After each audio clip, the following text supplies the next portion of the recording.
how's it going, everybody? Much love. It's Daniel. Hope you're all doing well out there, my friends. So me and Skylo are packed up.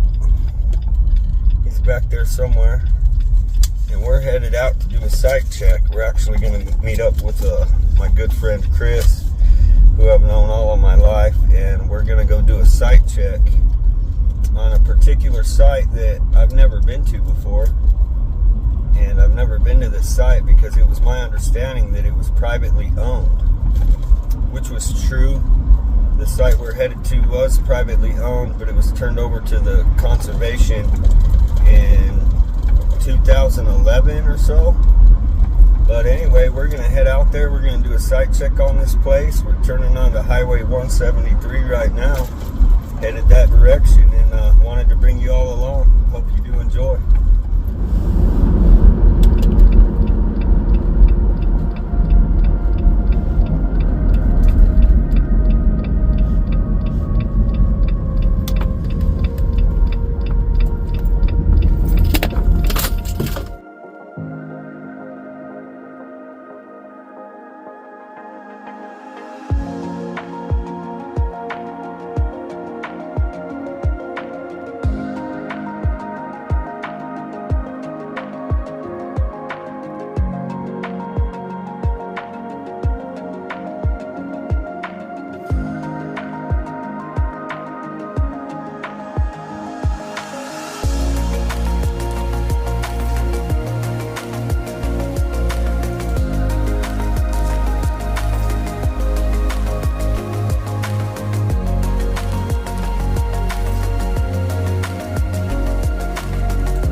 Alright, my friends, we've made it out here, and as you can see, there's this no trespassing sign.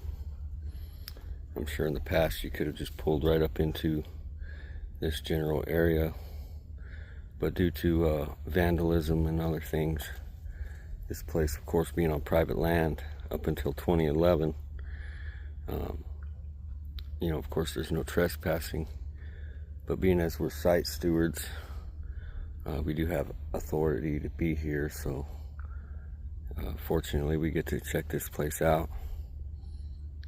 A little bluebird landed on that tree over there. But anyway, I'm here with my good friend Chris. Known Chris my entire life. How's it going? And we've done many explorations together, especially when we were kids. So what we're gonna do is we're gonna go in here and check this site out. You can actually see it a little bit right through there. You can see that wall there. So we're gonna wander down this fence line and go check this place out. So coming down to the end of this fence line here, where we of course we could crawl through the fence, but it's easier if you come down here. It appears you can go just right around it.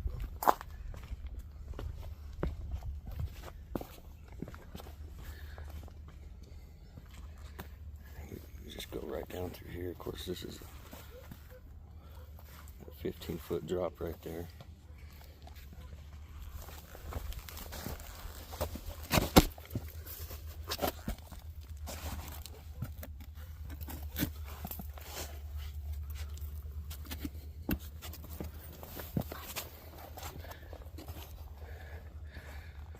So the thing with this site is it was privately owned up until it was given to the Archaeological Conservation in 2011. 2012, they made plans to do a structural stabilization, so it has been stabilized a bit. It was originally 9 rooms, which there's supposed to be a couple petroglyphs down beneath it, off the edge. But as you can see here, it's quite a sight and well preserved. So it's my understanding that this wall here was stabilized, and that took place in May of 2015. So as we come out here, you can see it's a wonderful, wonderful sight. So it's part of the Dene governor phase of Navajo history. So we're talking after the Pueblo Revolt, so 1680 to 1775, and it's one of the most northern of the hundreds of the Dinatas sites of the 1700s, 1600s. So the Utes, this place was vulnerable to Ute tribe raiding, as the neighboring Ute tribes and these guys didn't get along much. So this one, along with Simon, were vulnerable to attack by the Utes. Tree ring dating has been analyzed of this place to give a construction date of 1712, I do believe, in which more rooms were added around 1720. And it's my understanding that it seems to have been abandoned around 1730, probably due to the raiding. As you can see, as we come off this sandstone point here, there's just this gully, this drop off where the rocks have split. And so it's kind of just built up on this, boulder, so to speak. But right here you can see what appears to be 4 rooms fully intact. A 5th room here, 6th, and then over here we have some more.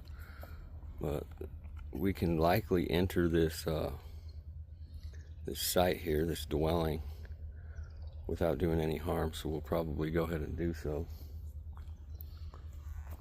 And to do that, we gotta go walk around this.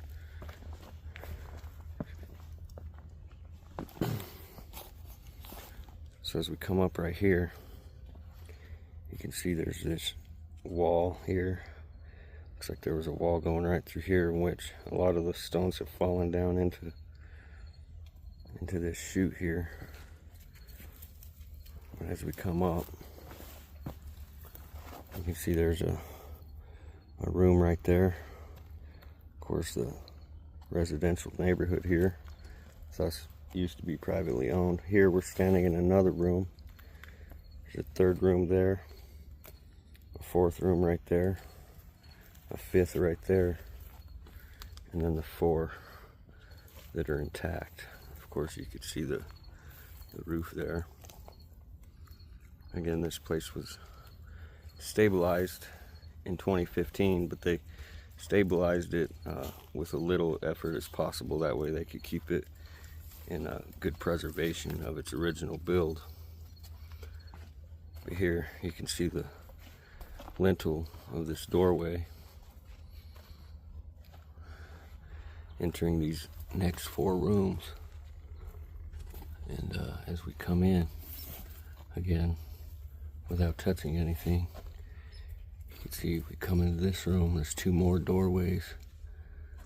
Of course, the roof. Really fantastic sight, guys. And here you can see this is all original mortar on the walls here, so you can't even see the rocks like you can with some of these other walls.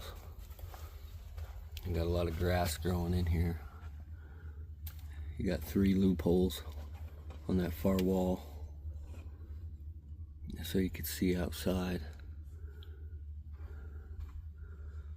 And as we come around here, of course, we got what looks like the largest room here, in which a few roof beams have fallen. A couple more loopholes there. And here we have this piece of wood. And I find these in a lot of these places, and I'm not quite sure what these were used for. But they might have been used for some type of weaving or something of that nature.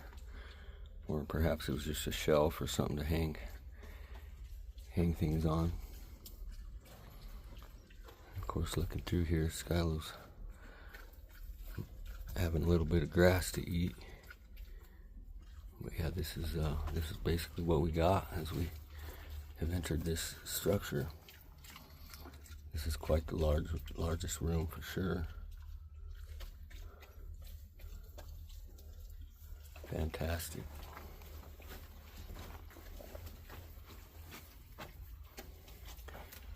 There might have been some kind of fire pit in here, as you can see a lot of coals in the ground here.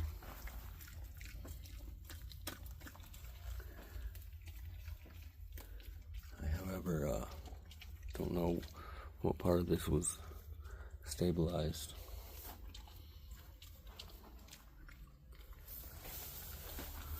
You got another loophole right there. As you can see out. You can see down into the valley down there. You can see the any intruders or any concerns, invaders, etc. If you come over to this one,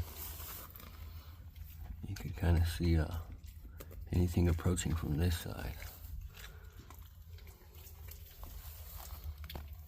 So this is the inside of this structure. Really cool.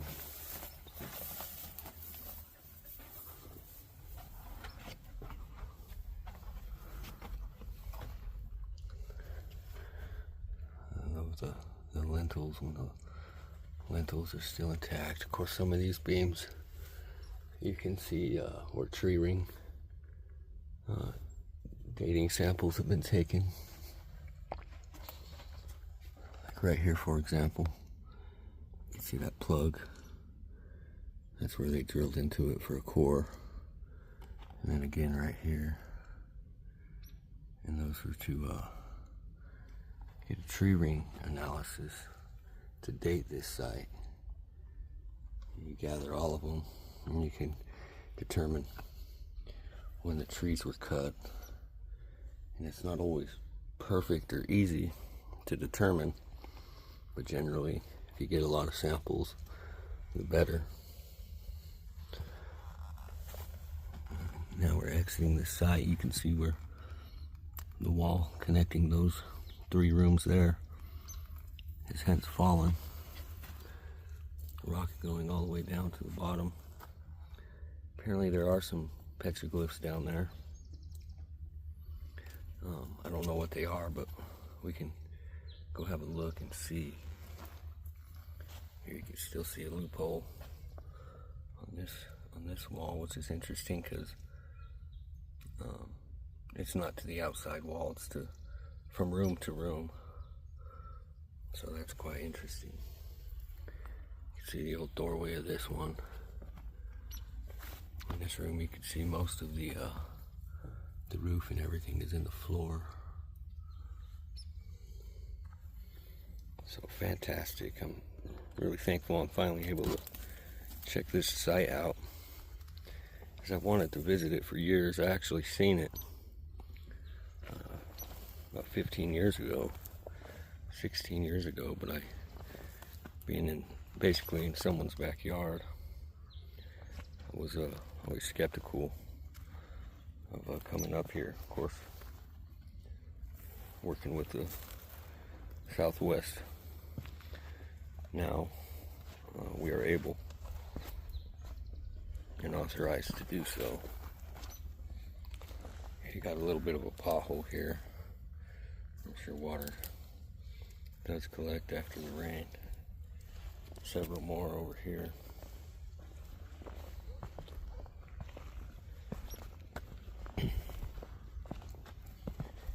Here you can see these 3 large potholes here. Be good for water storage. It's Skylar's standing right in the middle of that one. So, yeah, that's a wonderful sight, my friends, and I'm glad we were able to come and share it with you. We'll probably make our way down into this crevice, see if we can't find a way down to the front side of the cliff there. See what kind of petroglyphs we got down there. So here we have our structure, as you can see up on this rock. And there's this kind of crack between these sandstone rocks. And as I turn around, you can see it continues down into here.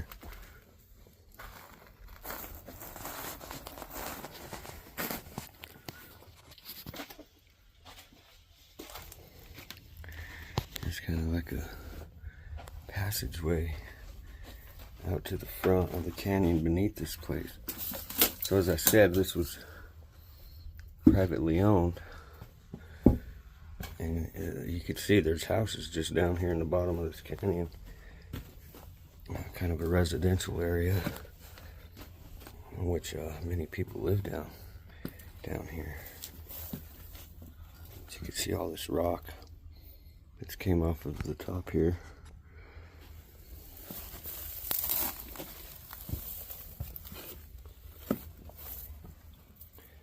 But there's supposed to be some petroglyphs down here I would like to try to locate.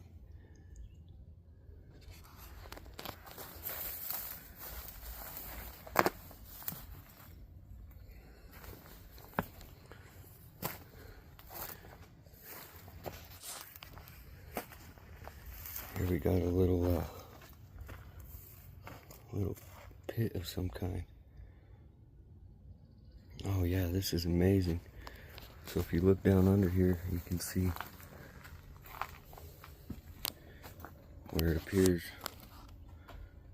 These were probably where they would sharpen things here on the rock.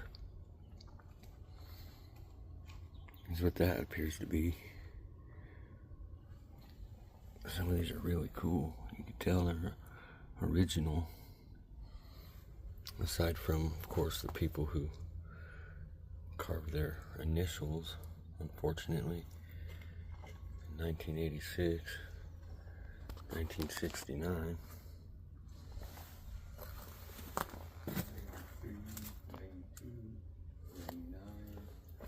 This was the site that, so just along the way down there is what they call Francis Canyon. It's where the lake comes up. Used to be a huge party spot. And apparently, people were coming up here and partying at this site and actually vandalized it quite well. As you can see, right here. Yeah, someone had vandalized this place pretty good, and which is why they kind of try to protect it from the general public, thus the no trespassing signs.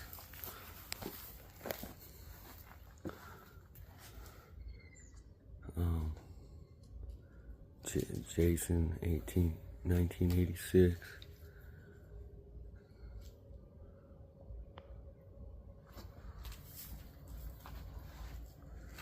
See those carving stones. I don't see any other petroglyphs, at least not yet.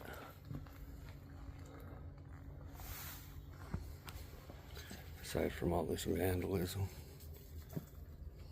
Okay, here we go. There's some petroglyphs, originals. It's kind of hard to make out what they are. You can see that there on that flat rock. That's quite interesting. Of course, we have a little bit of a spiral there.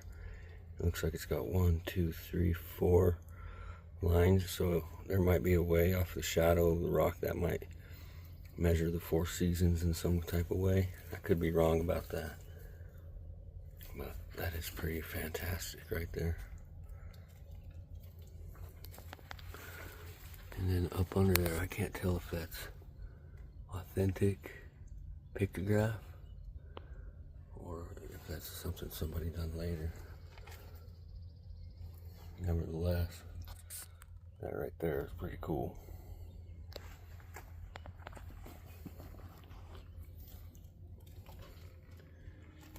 I'm wondering how much of this rock is broken off since it's occupation.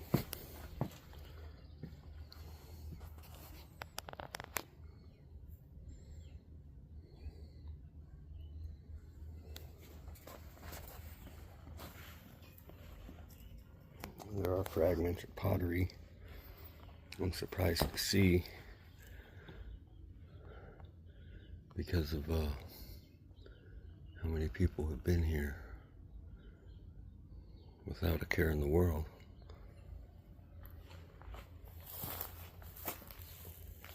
Some chert on the ground as well.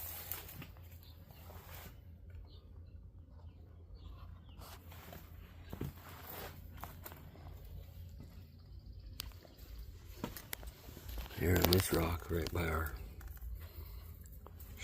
sharpening spots here, you can see there's something else right there on that rock.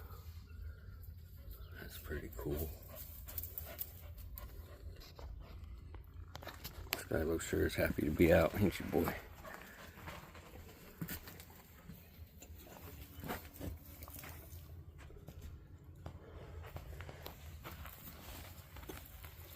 So yeah, as you can see, there's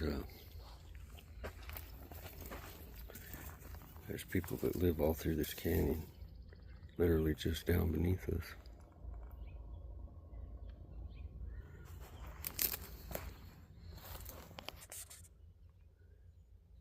I'm not seeing any more petroglyphs. I'm sure there might be some more as we go down the canyon, but I'm not sure at what point. It's private property, so I'd probably not do that, at least not too far. So here's the way we came down through there.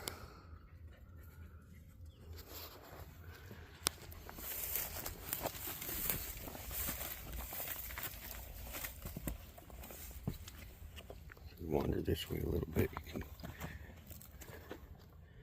kind of see this cliff line.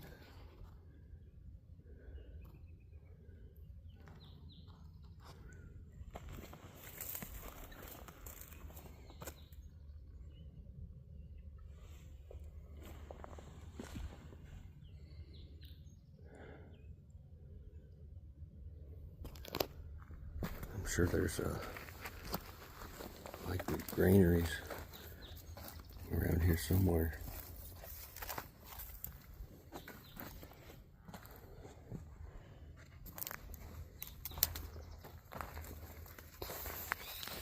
Look at that, that's pretty cool.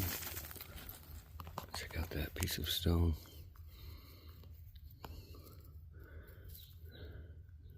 It appears to be petrified wood is what that is. I thought it was a piece of chert, but it's definitely petrified wood.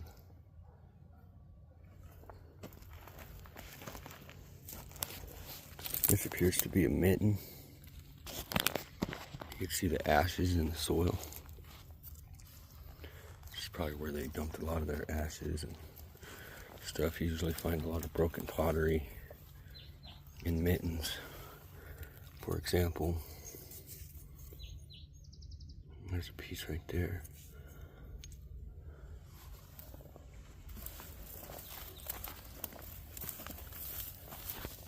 So I reckon we'll wander back up to the top.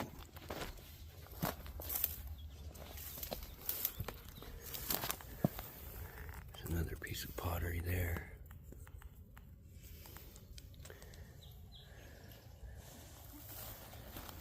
Dinotaur gray.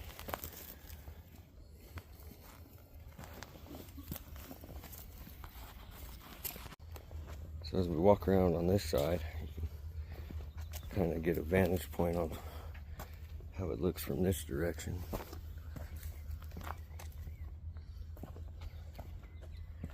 I believe once again this is the wall here that was stabilized in 2015.